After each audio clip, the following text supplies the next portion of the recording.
But sleep is really, first of all, it's very strange. You know, if you look at some of the characteristics from the outside, it's like you're unconscious. You know what I mean? You lay there for hours. You're vulnerable. You're not really moving. Your senses are dulled and gone down. You know, obviously your visual senses are reduced or just none unless you're weird and you have your eyes open. Yeah. But you know, even your auditory, your sense of smell, your sense of touch, all those things reduce. And but what's different from that and like a coma is that it's easily, you can come out of it if somebody nudges you enough or, you know, you have something that goes It's on. a light coma. Yeah, it's like a little minor coma. mini hibernation. You're like a baby bear for a minute, you know. But what we see in the inside, and this is what's so cool now, is that we can track and we can study the brain and see what happens. We know you're sleeping based on changes that happen in your brain waves. And so right now we're in a kind of normal waking state of beta frequency in our brain waves. Maybe a little gamma if we get to like, you know, Bruce Banner like amped up a little bit. But from our normal waking state of beta, we shift into alpha. It's just a slower pattern. And alpha is really aligned with what we would refer to as like getting in a flow state, right? It's just a calm, relaxed state of presence. And we naturally transition into that state when we're getting close to sleep. This is when a lot of creativity can kind of manifest. So when we're getting ready for sleep, we get into alpha. Yeah. Okay. This is why it's said it's very good to like, you know, when you first wake up, because you go in reverse when you wake up, you know, to, you know, focus on your day, your goals for the day. Because, okay, so we move from beta to alpha, and then we go to theta. And theta is a really strong transitionary state. In theta, you're in what it would be considered if we looked at it as compared to something like a hypnotic trance, all right? And theta. And so that's when you're asleep. This is when you're not asleep. This is a transitionary state, very close to sleep. And when you're in a hypnotic trance, like we were just talking about Marissa Peer, I was just talking with her the other day, but we're kind of trying to manipulate that theta frequency to kind of get in there deeper in the brain. And to give a good analogy, like kids up until the age of about 7 are spending a lot more time in theta.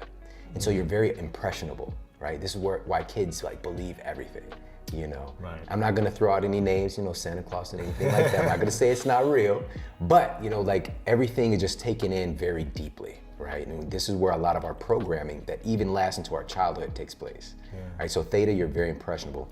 And then from there, we transition into delta. And so this is when we know that we're in sleep.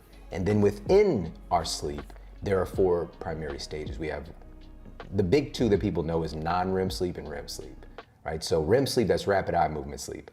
This is when you're getting your dream on. And this is when so your eyes literally like it is freaky, right? Really? It is just a weird thing, yeah. So it's rapid eye movement, your eyes are moving. And that's the best type of sleep? No. Okay. I'm not gonna say best, it's a part. Okay. You know, we need all of them, and this is the point we're gonna come to. And so this is when a process, for example, during REM sleep is when you have something called memory consolidation. This is where things that you're learning even right now get converted into your short-term memory, right? So it gets filed away and becomes more of a permanent potential thing in your brain. You need sleep in order to remember stuff. Really? Yeah. Wow. And so there's a study recently, and what they did was they had folks to do a memory test. And they had one set of the participants take the study, take the test in the morning, and then they had them to repeat the test at 2-hour increments for 12 hours. And then they tracked their results. Okay. Then they had another set of study participants. They had them take the test, and then they had them just, you know, kind of wait all day, get a good night's sleep, and then retest in the morning without doing it over and over again. And they performed 20% better on the memory test, only testing once and then getting a good night's sleep and repeating. All right. We tend to think that we need to keep hammering. So we shouldn't do the overnight, stay up all night, testing and quizzing ourselves. We should be actually practice for an hour, get a good night's sleep, and hopefully have better results. Yeah, I mean, than pulling all-nighters. The thing is, you know, we've been in this situation where we're pulling all-nighter because we don't know anything. We don't know nothing. We got to study the whole book. Yeah. So yeah, man, but that's REM sleep, and then we have non-REM sleep. It's considered more of the anabolic deep sleep. Okay. This is where a lot of the anabolic hormones like HGH get secreted, right? And it's also known as the youth hormone. So kids have a lot of HGH. Right. Up until around 18 to 20, we have a big, sharp decline in our HGH production. So how do we get more of that? Sleep. You produce the greatest amount of HGH because we secrete it during the day. All of our hormones are based on the time of day. And this is another really important point, is that we're lined up with nature's clock, but we just don't realize it. Because humans have the unique ability, we can cut ourselves off from it. We could shut all the blinds and, you know, we could just create an eternal daytime in this room if we wanted to, you know what I mean? But all of our hormones are getting released in a cyclical pattern. And human growth hormone, our greatest secretion or skeet of the HGH happens during sleep. How bad is sugar for sleep? That's such a great question, man. Because that's the only, I wouldn't say it's the only, but it's one of the negatives about me is that I eat too much sugar and then I'll go off it for like 60 days, right? I'm like extreme. Yeah. I'm all in on a bag of cookies. I can't just do one. Or I'll do nothing for a long time. But I think that deprivation can lead to the rebound behavior. Probably, because I'm know just what like, I mean? now I need it. Yeah. So here's the thing. So there was an incredible study that was done, and it's difficult to do human studies when it comes to addiction because of the implications, right? But there was a fantastic study done using rodents, using mice, and what they allowed the mice to do was have free access to either cocaine or sugar. And they picked sugar. 96% of the time, the cocaine was not enough, right? They were so addicted to the sugar. And they took— sugar probably tastes better too, right? They took rats that were already even addicted to cocaine and they quickly progressed and shifted over to an addiction to sugar. Wow. It's that strong. And like we humans, we're hardwired. If we're just looking at our biology, we're hardwired through evolution to crave and to enjoy sweet things. For our biology, it's an implication that there's a lot of dense calories there. It's a dense calorie source. It's not a calorie rich. It's not like a healthy calories, right? Right, not necessarily, but even the sugar we'd be exposed to through our evolution would be something like the biggest gift we'd run into maybe with some honey. The first thing to understand is the impact that sugar has on various hormones. If we're thinking about, cortisol, for example, or, stress response.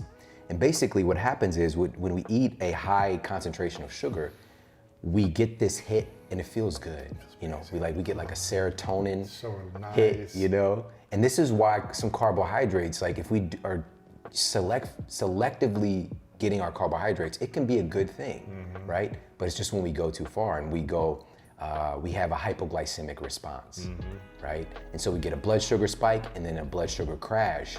And that for us, that's emergency to our biology, because when your blood sugar goes too low, you have reduced brain function, and your body, if we're talking about survival in the conditions that we evolved in, you're not sharp. You're tired.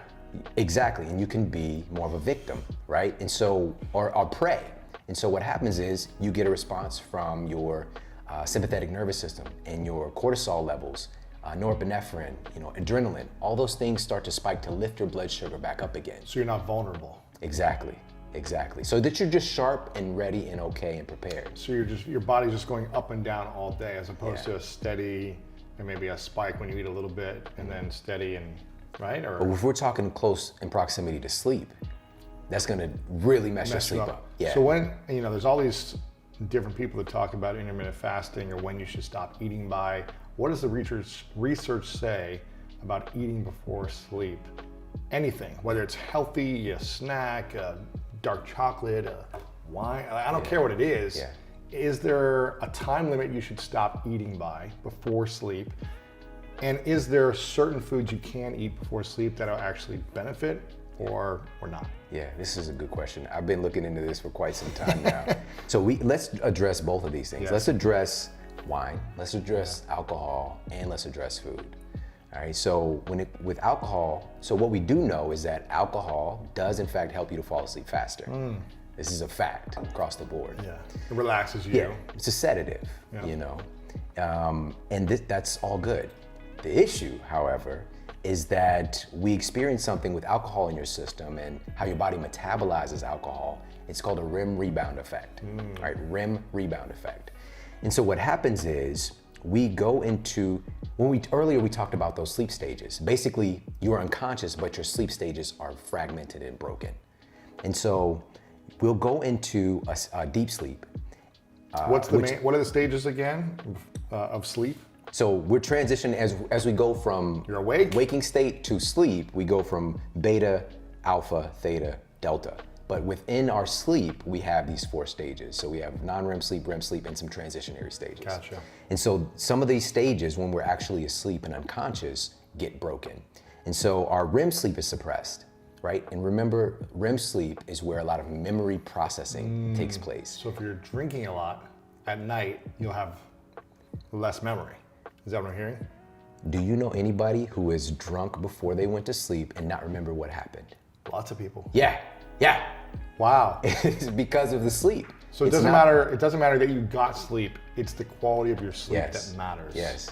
Yeah. And you can literally forget what happened. You know, this whole many people say that. I don't remember a thing. Yeah. It's because their REM sleep is damaged.